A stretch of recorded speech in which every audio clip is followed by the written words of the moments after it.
A new report finds many people living in San Francisco would need to work 4 minimum wage jobs just to make the rent. This makes it the nation's least affordable rental market. It now takes a household income of $68.33 an hour to afford a 2-bedroom apartment.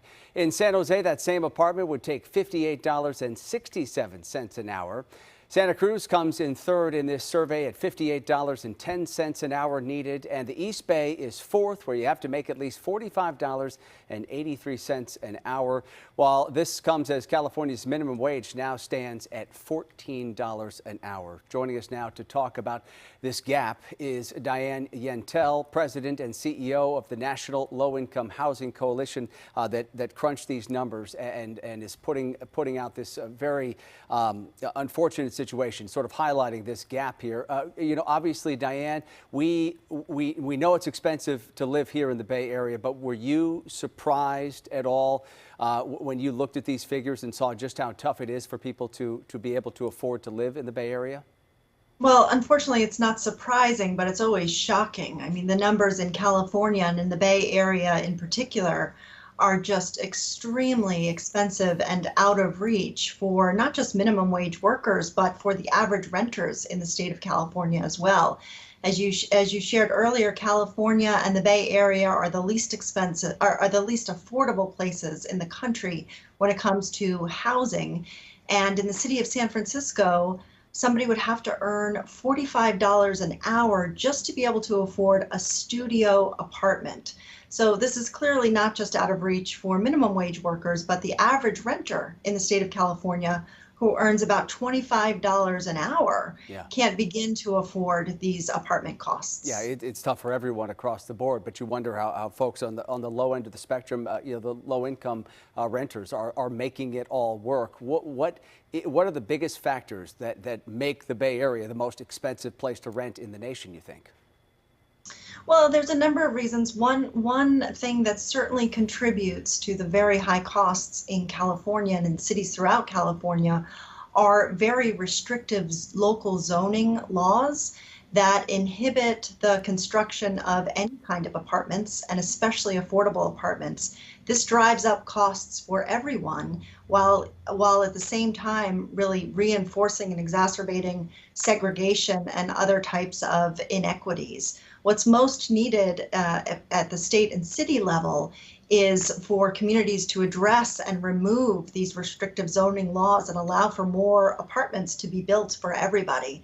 But for the lowest income people, for extremely low income or very low income households, federal and state and local subsidies are necessary to make the numbers work for apartments to be able to be built and maintained and operated at a cost that those lowest income people can afford to pay the rent for.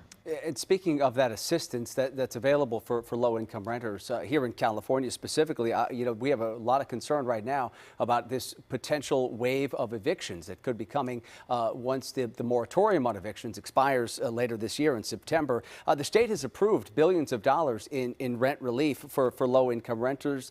Do you feel like enough people are taking advantage of that assistance?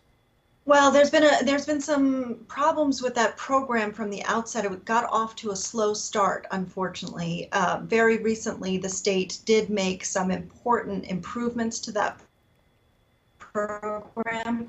So I do think it will be more accessible to some of those lowest income renters who need that assistance the most. But very little of that money has gone out yet.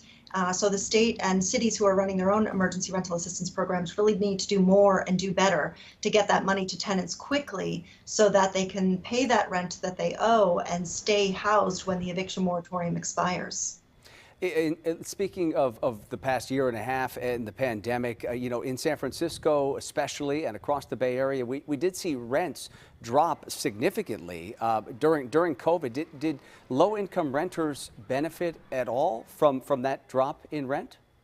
No, they really didn't, because pre-COVID, we had about 10 million renter households, very low income, who were paying at least half of their income towards rent, and many were paying much more.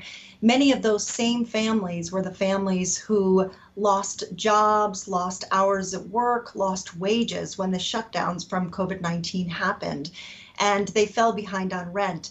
it was the federal eviction moratoriums and state and local moratoriums where they applied that kept people housed during the pandemic, but they fell behind on rent. By January of this year, many of those 10 million renter households owed upwards of $50 billion in rent and utility arrears. So the good news is that the federal government has provided nearly that much money in emergency rental assistance, but it's not reaching tenants and landlords fast enough to keep those tenants stably housed when the moratorium expires.